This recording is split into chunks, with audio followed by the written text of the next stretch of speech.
There's such a keen sense now, isn't there, of things moving forward, having felt stuck for a very long time. All of the planets are direct at the moment, with the exception of Pluto, obviously the North Node as well, which is retrograde.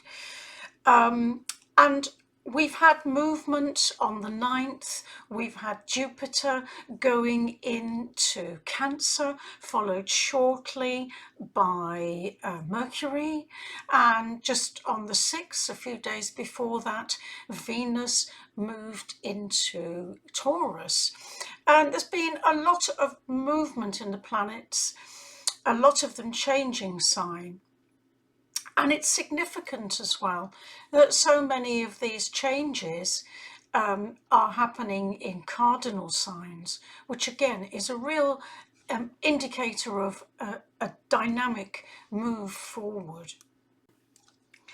And of course, we already have at this point Neptune and Saturn, both in Aries, and they have been conjunct. They will be conjunct again, and they're all about building both new identities for ourselves, but also for our world. This fiery Sagittarian moon is what we call out of bounds. It's more than 23, 24 degrees from the sun. So it's quite an out there. Even more adventurous than one would expect with a Sagittarian moon. It is, of course, our last full moon before we have summer solstice on the 21st of June, which is another key turning point in the year.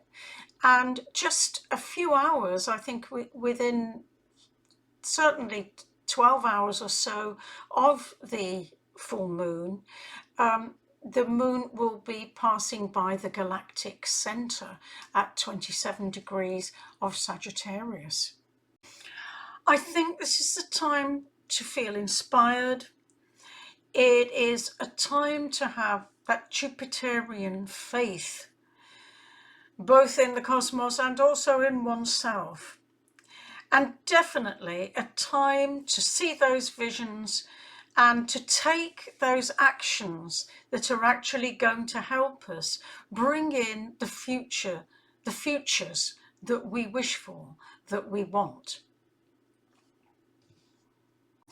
So let's talk a little more about this moon in Sagittarius. It will be happening at 21 degrees of Sagittarius, and obviously it will be opposite the sun in Gemini. Now, the Sagittarian moon is a time of optimism, a time of confidence, a time of hopefulness. So those are not bad feelings for us to be having around. But of course, the moon can play on different people and different situations in different ways. Where we have already rather too much confidence, too much bombast, we may see a real puffing up happening from this Sagittarian moon, a lot of exaggeration. And because it's opposite the sun in Gemini, lots of hot air, I think. Lots of hot air, drama and big talk. I think that's a negative aspect of the moon. But from where I'm looking, it also plays out and can play out in incredibly positive ways for us too. And I'd like to look into those. I suppose looking back at what I just said, W.B. Yeats said it better in a way, because in his poem, The Second Coming, he said, "The best lack all conviction, while the worst are full of passionate intensity." What I think we can unpack from that is that those of us who are self-doubting, who question, who search from a point of a moral compass, who second guess and doubt ourselves, can be really needing the confidence that this moon will bring. Whereas those who never doubt or question themselves, and there are a few of those around, we could be getting more of the same from them, or perhaps even a ramping up of the same from them. Sagittarius is the third of the fire signs, and perhaps fire in its fullest manifestation. It's also the most confident of the fire signs and the most optimistic. And so the energetic as well, a huge energy, and far-sighted.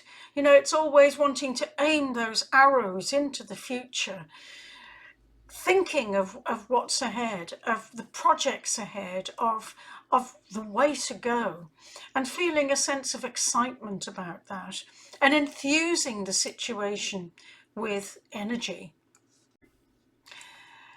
And to speak to what I just said about enthusing us with the sense of confidence and energy, the moon is forming a trine aspect to both Chiron and Eris in Aries. And we know that there's been a long ongoing theme of looking at our wounds, our issues, those areas of ourself that have been painful for us and which we've been sort of digging into. And this moon is coming, bringing a sense of confidence, a sense of surety, and a prompt to actually be confident, to take steps, to own our sovereignty, to look to the future, and to do so with hope. Now, Mars in Leo is really chiming in with this as well, because Mars is part of a grand fire trine with the moon and with Eris and Chiron. So we're getting a real flamboyant and thrusting energy here, real optimism, and a real sense of empowerment, I think, and this push to move ahead. Now, the moon is square to the North Node in Pisces. And where we get a square, again, we are called to take action to reconcile the conflict between the two bodies in square.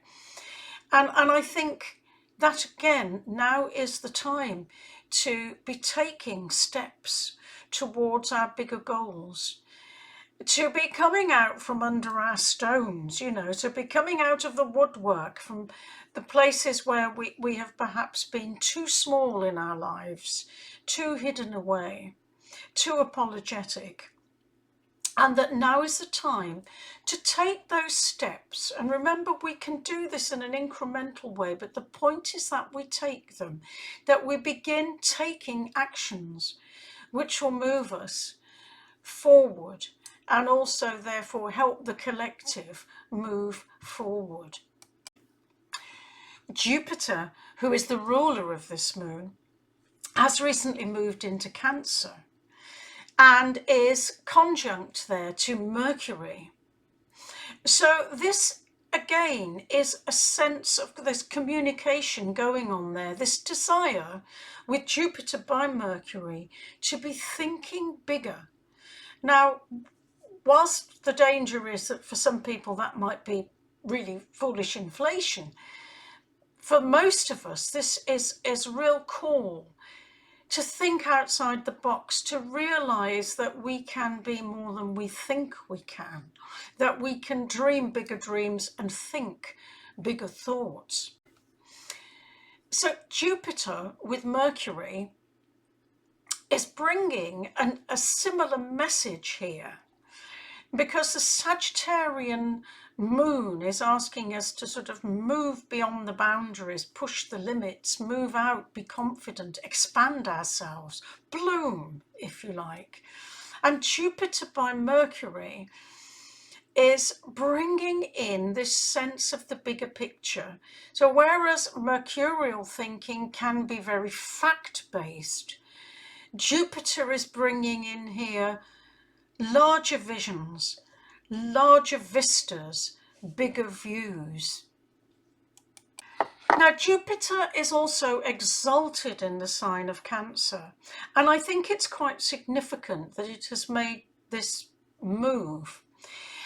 When we think of the sign of Cancer, that fourth house kind of issues, we can often think of the wounds of childhood. And I think that may be tapping into the Chiron and Eris connection. And I think, again, we get this sense of seeing things with a deeper philosophy. Jupiter is very generous and benefic in Cancer, where it is exalted. And I think that it's helping us with those areas to do with our sense of safety, our sense of psychological and physical safety. And I think that Jupiter is bringing us a reassurance there that we have been lacking for some time. The world has not seemed the safest of places for many of us for quite some time. I think this is a time to feel inspired. It is a time to have that Jupiterian faith, both in the cosmos and also in oneself. And definitely a time to see those visions and to take those actions that are actually going to help us bring in the future, the futures that we wish for, that we want. If you remember at the Gemini full moon, new moon, the Gemini new moon, the last video that I posted, I was saying that it was a time to be planning, thinking. And I think with this full moon, we've moved on now to a point where we can begin taking the steps that we want to take and making those changes. And remember, they're the changes, and they may seem very small in certain ways, but the change starts within us. You know, we take those actions, we take those steps in a daily way, in a doable, measurable, manageable way.